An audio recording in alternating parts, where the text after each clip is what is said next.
नमस्कार दोस्तों, wealth sky के एक और नए इंटरेस्टिंग वीडियो में आप सभी लोगों का स्वागत है। मेरा नाम है सुधीर और इस पर्टिकुलर वीडियो में हम बात करने वाले हैं निफ्टी एंड बैंक निफ्टी के बारे में। दोनों के हम monthly chart, weekly chart, day chart पे एनालिसिस करेंगे, अंडरस्टैंड करने की कोशिश करेंगे कि मार्केट का कैसा नेचर रह सकता है कल से जो नया वीक स्टार्ट हो रहा है, और कह सकते हैं एक लंबे हॉलीडे के बाद मार्केट कैसा रिएक्ट करेगा, इस चीज़ को हम समझने की कोशिश करेंगे। तो जल्दी से इस वीडियो को स्टार्ट करते हैं, ठीक है। वीडियो स्टार्ट करने से पहले सबसे पहले आप लोगों को बता देता हूँ कि जिन लोगों ने अभी तक एसएएस में अकाउंट नहीं ओपन किया है, डेफिनेटली ओपन कर लीजिए, क्योंकि 999 per month unlimited trading plan वहाँ पे चलता है, जिससे आपकी बहुत सारी ब्रोकरेज बचेगी और बाकी लर्निंग वीडियो आपको मिलते रहेंगे, ठीक है। अब बात कर लेते हैं मार्केट की। तो सबसे पहले देख लेते हैं कि अगर हम मेजर इंडेक्सेस में जाते हैं तो जो यूएस मार्केट है वहाँ पे क्या है कि आपका जो लास्ट ट्रेडिंग सेशन था फ्राइडे का, तो डाउ जोन्स ऑलमोस्ट फ्लैट बंद हुआ था और नैस्डैक करीब 100 पॉइंट चढ़ के या 90 पॉइंट चढ़ के बंद हुआ है। कह सकते हैं कि हम वहाँ पे विक्स अगर हम देखें तो थोड़ा सा अभी भी 18 के आसपास चल रहा है, तो ऐसा कोई ज़्यादा बड़ा नहीं है। बट हमारा विक्स काफ़ी ज़्यादा ड्रॉप हो गया है, तो ये सिग्नल दे रहा है कि यहाँ से अब वॉलेटिलिटी बढ़ सकती है। तो थोड़ा सा आपको अलर्ट हो जाना चाहिए, क्योंकि ये 12 के करीब आ गया है, तो 12 से नॉर्मली ये बाउंस कर जाता है। तो यहाँ से एक वॉलेटिलिटी बढ़ने के थोड़े से सिग्नल्स आपको दिख सकते हैं। हो सकता है आपको वो कल से ही देखने को मिले।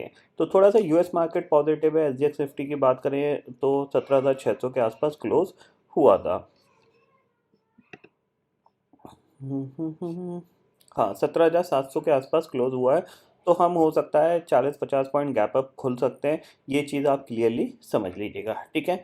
चलते हैं चार्ट पे और सबसे पहले हम देखो ऑप्शन चेन को देखते हैं सबसे पहले। और ये ऑप्शन चेन में हम क्या करेंगे, अगर निफ्टी का देखा जाए तो यहाँ पे हमें क्या दिख रहा है, ओआई अराउंड 17,600 की कॉल पे करीब 47 लाख का यहाँ पे ओआई खड़ा हुआ है। हालांकि इस पर्टिकुलर ट्रेडिंग सेशन मतलब सीरीज में फर्स्ट ट्रेडिंग सेशन होगा ये, क्योंकि फ्राइडे हॉलीडे था। तो जाहिर सी बात है ये सीरीज़ भी हमारी छोटी सीरीज़ है। तो 17,600 की जो कॉल पे है वहाँ पे 47 लाख का ओपन इंटरेस्ट खड़ा हुआ है, पुट पे करीब 34 लाख का ओपन इंटरेस्ट खड़ा हुआ है। इसका मतलब क्या है कि आपके लिए जो इंपॉर्टेंट लेवल होगा वो 17,500 है, क्योंकि 17,500 के नीचे निफ्टी गया तो ये जो पुट राइटर्स हैं ये पोजीशन को हल्का कर सकते हैं। ये चीज़ आप क्लियरली समझ लीजिएगा, ठीक है। इंपॉर्टेंट चीज़ अगर देखी जाए तो यहाँ पे मैं मंथली अगर ऑप्शन चेन को देखूँ यहाँ पे, तो मंथली में आपका 27 अप्रैल का चलता है। तो 27 अप्रैल में अगर आप देखोगे तो 17,500 की कॉल पे 21 लाख का ओपन इंटरेस्ट दिख रहा है, ठीक है। और 18,000 की कॉल पे 36 लाख का ओपन इंटरेस्ट है, ठीक है। पुट साइड पे अगर आप देखोगे तो पुट साइड पे आपको दिखेगा करीब करीब 17,000 की पुट पे 61 लाख का ओपन इंटरेस्ट दिख रहा है। इसका मतलब क्या है कि जो मंथली ऑप्शन सेलर्स हैं उनको ऐसा लगता है निफ्टी 17,000 से लेके 17,800 के बीच में कहीं ट्रेड करेगा। तो सेफ एंड के लिए लोग 18,000 की कॉल बेच के बैठे हुए हैं और 17,000 की पुट बेच के बैठे हुए हैं।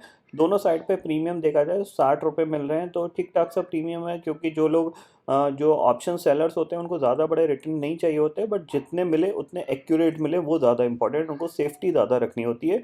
तो जो लोग पैसिव हैं ज़्यादा उनको फ़र्क नहीं पड़ता, जिन्होंने अपने स्टॉक्स खरीद के प्लेस कर रखे हैं और ऑप्शन सेल कर रहे हैं, तो उनके लिए 60 पॉइंट बहुत होते हैं एक लॉट, 2 लॉट पे, तो सफिशिएंट है, ठीक है ना।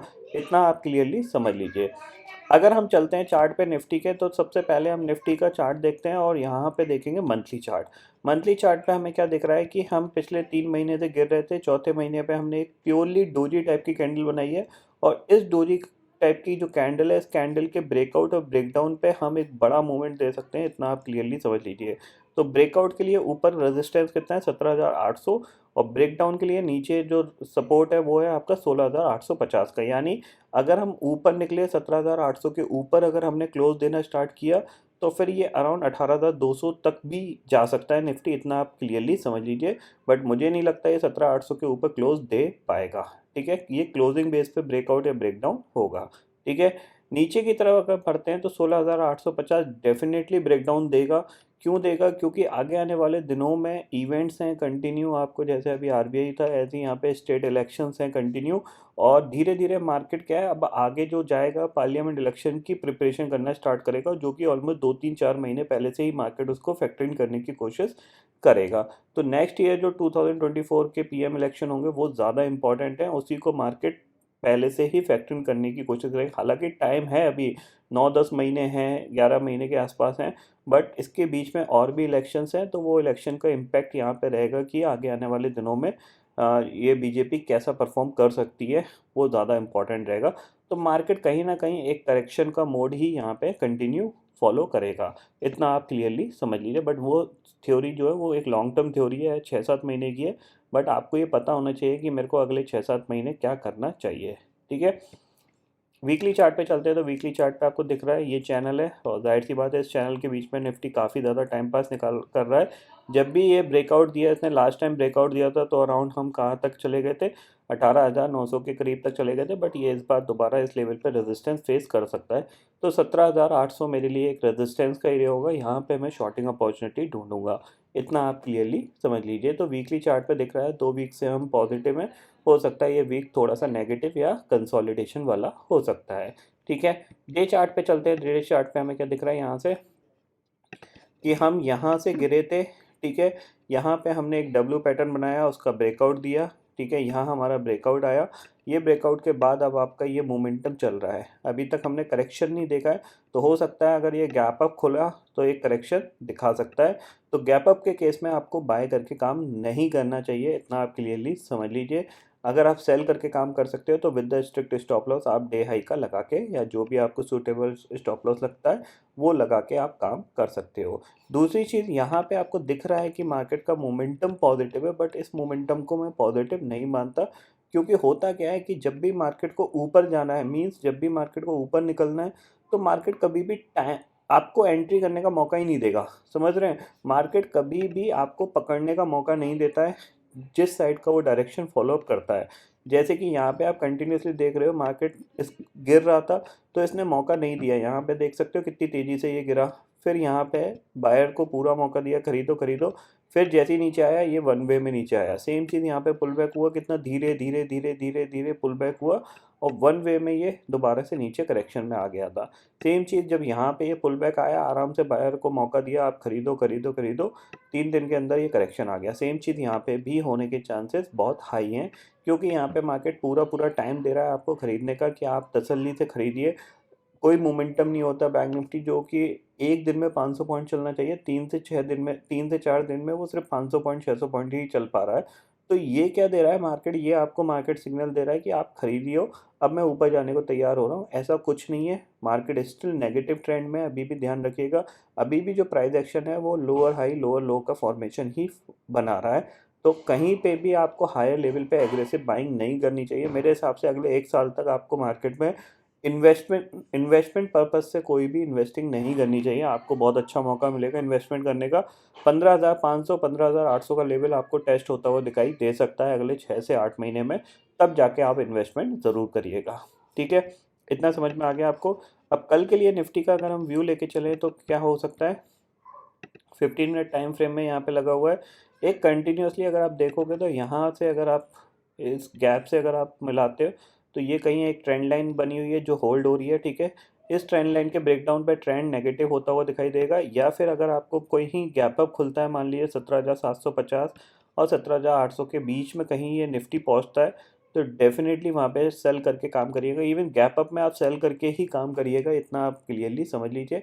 टारगेट आपके पास जो है वो 17,500 का रहेगा।